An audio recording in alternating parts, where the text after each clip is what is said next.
I've spent 36 years perfecting the art of being a ghost in my own family. My name is Amy Ford, and for as long as I can remember, I have been the invisible daughter. Not the hated one or the rebellious one, just the one who didn't quite matter enough to occupy space in anyone's memory. I'm a financial accountant at a mid-size firm in Chicago now. I like numbers because numbers have a backbone. They don't shift, lie, or pretend to love you while they're cutting your throat. But even with my successful career and my quiet life, I carried a secret vulnerability, a heart condition that required a strict regimen of daily medication just to keep the rhythm of my life steady. I thought I had escaped the suffocating silence of my childhood until the phone call came on a gray Tuesday afternoon. My mother's voice sounded thin, like old parchment. She wasn't calling to ask how I was or to hear about my life. She was calling because an insurance company had flagged unusual billing patterns in their medical claims. Dad couldn't make sense of the financial language. They needed an accountant. They needed me. Not because they valued my opinion. In 36 years they'd rarely asked for it, but because I was finally useful. I told myself the why didn't matter. I packed my bag, tucked my fresh sealed bottle of heart medication into my purse, and drove 4 hours toward the chilling October air of my hometown. The house looked the same, white siding, black shutters, Mom's roses still clinging to life despite the frost. But when I walked through the front door, the atmosphere felt different. The air was heavy, tense, and smelled faintly of mold. Maya, my younger sister, met me with a smile that didn't reach her eyes. She was the golden child, the one who sacrificed everything to care for our aging parents. She hugged me briefly, her body rigid. "You didn't have to come all this way, Amy," she said, her voice smooth but sharp. "It's probably just a clerical error. I can handle it." I didn't know then that her smile was a mask, and the house I called home was about to become my tomb. Dinner that night was a staged performance where I was the only one without a script. The dining room, with its heavy oak table and dimmed chandelier, felt more like a courtroom than a place of gathering. Every conversation circled back to Maya, how exhausted she was, how much she'd given up to stay in this dying town, and how lucky our parents were to have a daughter who actually cared. My life in Chicago, the 16-hour days, the hard-earned promotion, was treated as a footnote, a series of selfish choices made by a daughter who didn't know the meaning of family duty. I sat there, nursing a glass of water, feeling the old, familiar ache of being an outsider in my own bloodline. Over dessert, Mom dropped the first real bomb. She casually mentioned they had updated their will, 70% of the estate to Maya, and 30% to me. "Maya has sacrificed her youth to be here for us," Mom said, patting Maya's hand with a tenderness she never once showed me. "It's only fair." Maya didn't look up from her plate, but I caught the sharp edge of a triumphant smirk. I just nodded. I'd learned long ago that silence was cheaper than a fight I'd already lost, but as I reached for my glass, Maya leaned in. Her voice a poisonous whisper meant only for me. "You've been silent so long, Amy, that no one even hears you anymore. You're just a guest here now." Later, Aunt Ruth, the only person in the family who didn't look at me like a stranger, found me in the garden. The air was biting, smelling of damp earth and decay. She gripped my arm, her fingers trembling with a frantic energy. "Amy, you have to listen," she whispered, her eyes darting toward the house. "I've tried to warn them for years. Maya is spending money she shouldn't have. Designer clothes, luxury items she hides in the attic. They won't listen to me. They think I'm just a bitter old woman. But look at the numbers, Amy. Use those accountant eyes of yours. Something is rotting in this house, and it isn't the floorboards." The insurance letter sat on the kitchen island like a ticking bomb, its white envelope glowing under the harsh fluorescent lights. Maya was watching me. Her eyes were sharp and calculating, like a predator wondering if the prey had finally caught its scent. At breakfast, the silence was heavy, broken only by the rhythmic scrape of forks against porcelain. "You know, Amy," Maya said, her voice casual but cutting, You've been gone so long that no one here cares about your opinion. You're just a guest. Don't go poking around where you don't belong." I didn't flinch. I let her think her words had power. I needed her to feel superior so she would get sloppy. As soon as she left for a supposed doctor's appointment, I took the letter to my old bedroom and turned the lock. My accountant's mind went to work, stripping away the jargon and looking at the raw data. This wasn't a clerical error, it was a masterpiece of deception. Over the last 18 months, someone had billed $47,000 in fake procedures. There were duplicate charges for the same dates, treatments at clinics Mom had never stepped foot in, and expensive medications that were never actually prescribed by her doctor. It was systematic fraud, executed with the cold precision of someone who felt entitled to every cent of our parents' savings. But the rabbit hole went deeper. I crept into Maya's home office, a room that smelled of stale coffee and old paper. I found a desk drawer slightly ajar and pulled it open. Inside was a loan agreement that made my pulse skip a beat. $150,000 borrowed from a man named Mark Sullivan. The interest rate was a predatory 18%, and the full balance was due in 45 days. My brain did the math instantly. Maya wasn't just stealing to buy clothes, she was drowning. She had siphoned the family funds to cover a failed investment, and now the debt was coming for her. I realized then that I wasn't just an inconvenience to her. I was an existential threat to her entire survival. I called our family attorney, Mr. Henderson, under the guise of tax planning. His voice was warm, unsuspecting, the sound of a man who believed every lie he'd been told. "It's good you're helping, Amy," he said. "Your sister mentioned how guilty you felt about being away so long, so the revised 70-30 split seemed like a fair way to settle your conscience." My blood turned to ice. I had never spoken to him. I had never felt guilty, and I had certainly never authorized a change to my parents' will. Maya hadn't just stolen money, she had stolen my identity, my consent, and my future.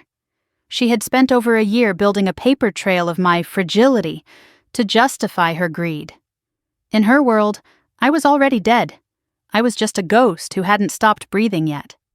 That afternoon, Dr. Wright, our family physician for 15 years, stopped by to check on Mom.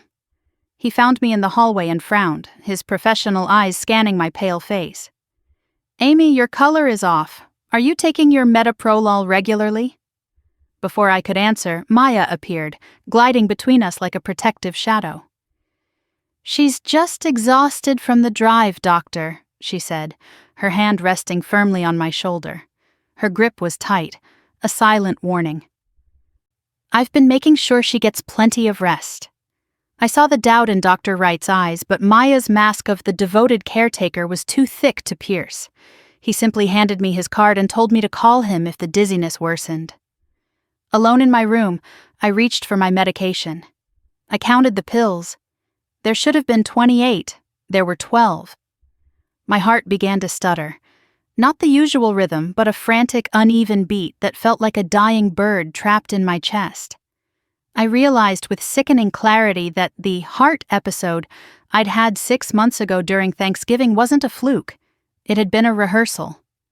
I grabbed my bag and called a rideshare, my vision blurring as the arrhythmia took hold. I made it to the foyer before my legs gave out. The last thing I saw was the sharp point of Maya's designer heels clicking across the marble. "You almost made it," she whispered, her voice devoid of any sisterly love. Almost. I woke to a darkness so absolute it felt like being buried alive. Cold concrete pressed against my cheek, and the air was thick with the suffocating smell of mold and old decay. I tried to lift my arm, but the sharp bite of metal around my left wrist stopped me. The rattle of a chain against a rusted pipe echoed in the silence. My heart was pounding, but not with adrenaline.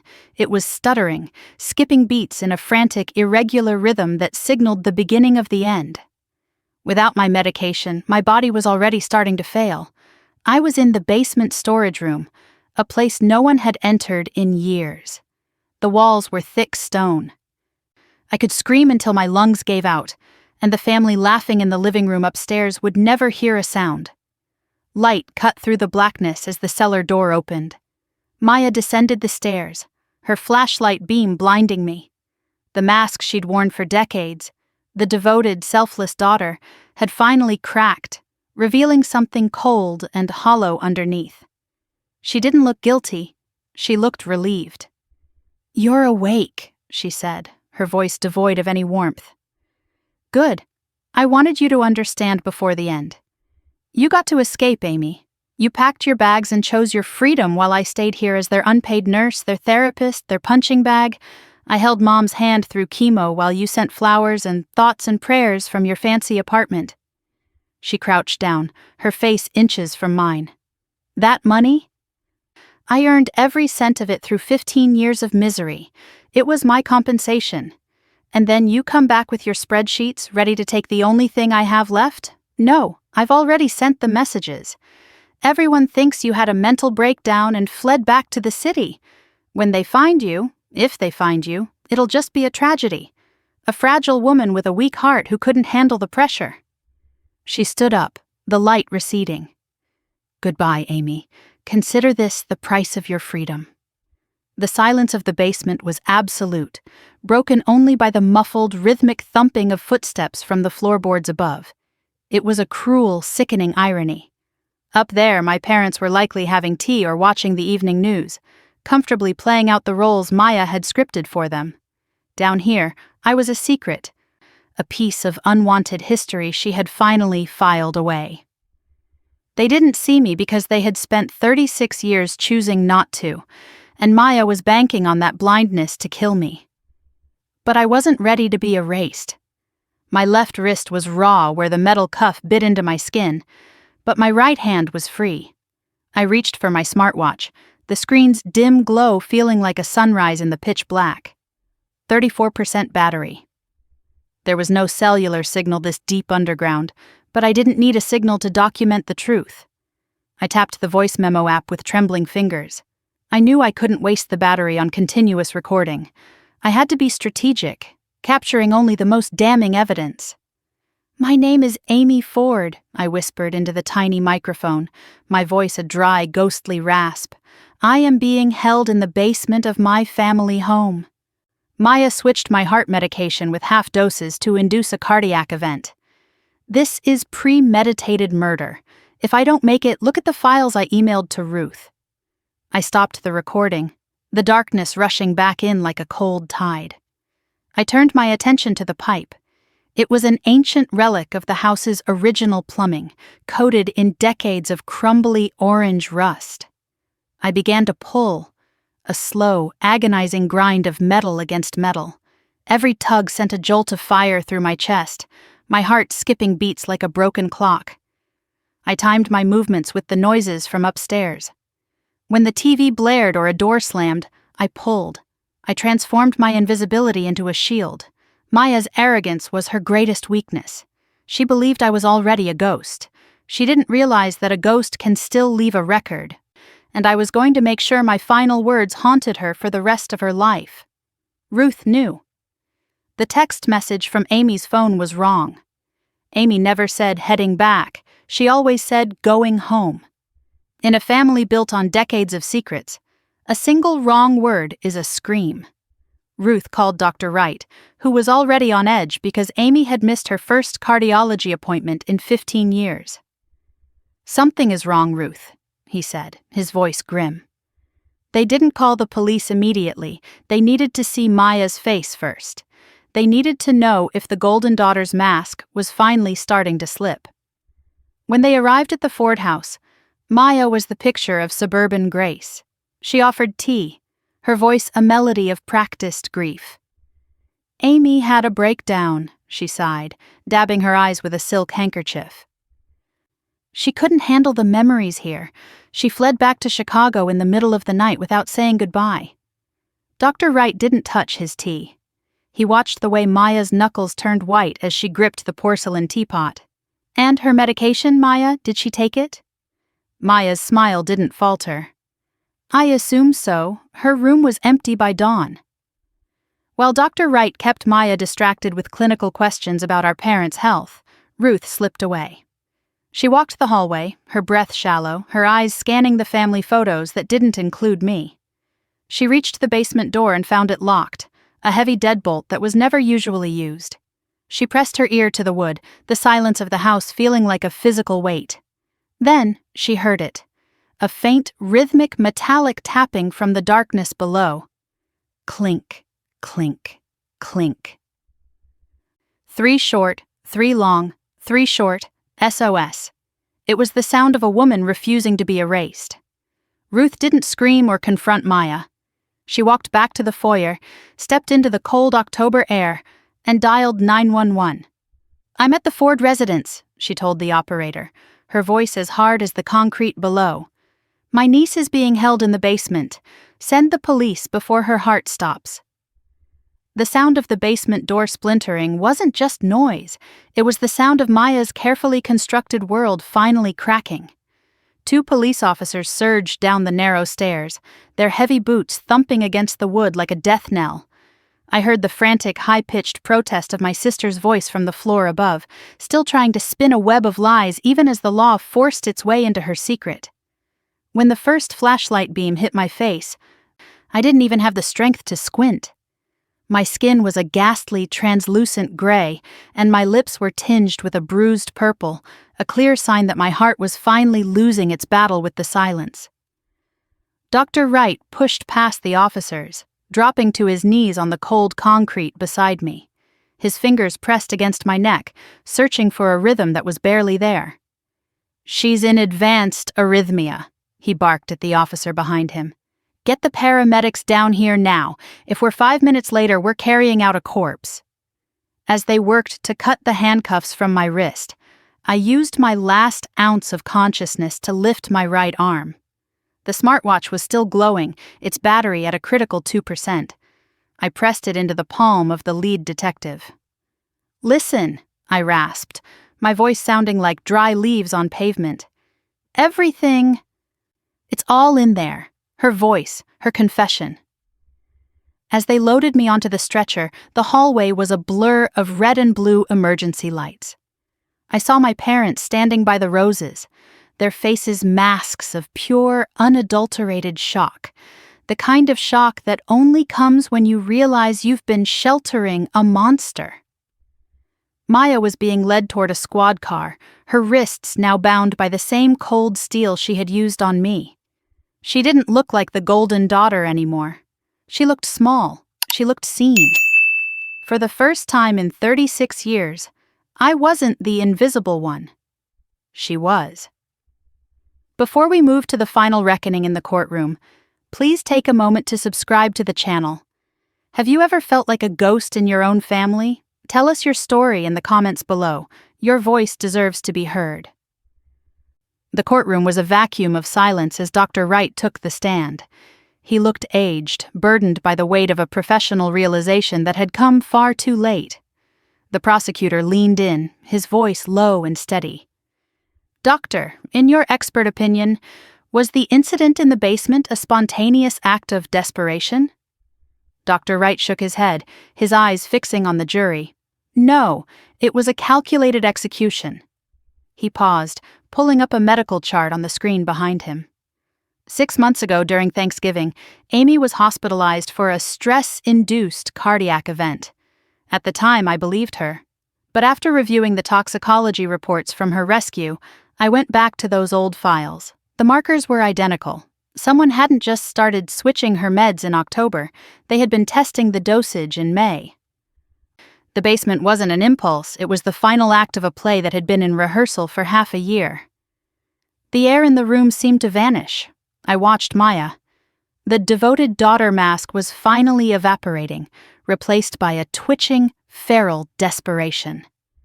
When the prosecutor played the recording from my smartwatch, the sound of my ragged, dying breaths punctuated by Maya's cold laughter, something in her snapped. She didn't wait for her lawyer to object. She stood up, her chair screeching against the hardwood floor like a wounded animal. "She was never supposed to come back," Maya screamed, her voice raw with 15 years of fermented resentment.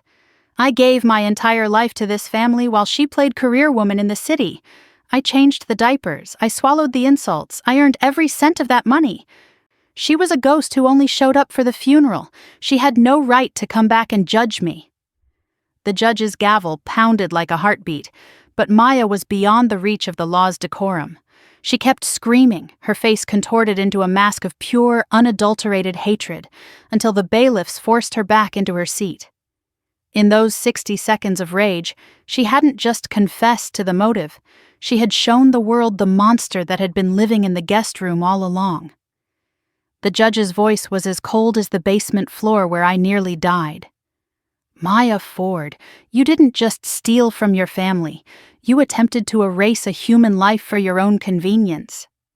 The sentence was 28 years to life, with no possibility of parole for 22 years. As the bailiffs led her away, Maya didn't scream this time. She looked back at me, and for the first time, I saw something like relief in her eyes. The performance was finally over. The golden daughter was gone, replaced by an inmate in a state-issued jumpsuit. Mark Sullivan received 10 years for his part in the nightmare. The Thanksgiving poisoning attempt would be investigated separately, but the evidence was already undeniable. In the hallway, my parents approached me. They looked like ghosts themselves, aged, broken, and hollowed out by the truth. "We're so sorry, Amy," my mother whispered, her eyes red from crying. "We chose to believe what was easy. We didn't see you." I looked at them, and I didn't feel the old desperate ache for their approval. It had died in that basement. "I believe you're sorry," I said, my voice steady and unforgiving. But sorry doesn't undo 36 years of choosing not to look. If we have a relationship from now on, it will be built on the truth, even if the truth is ugly. I'm done keeping the peace just to make you comfortable. A year later, I founded Visible, an organization dedicated to supporting survivors of family abuse. My first blog post went viral. For 36 years, I was invisible. My sister tried to make me disappear forever. Instead, she gave me the realization that I was worth fighting for. I still take my medication every morning. I still see the faint scar on my wrist from the metal cuff. But I am no longer a ghost. Silence is not a virtue when it protects those who hurt you. Step into the light. It's been waiting for you all along.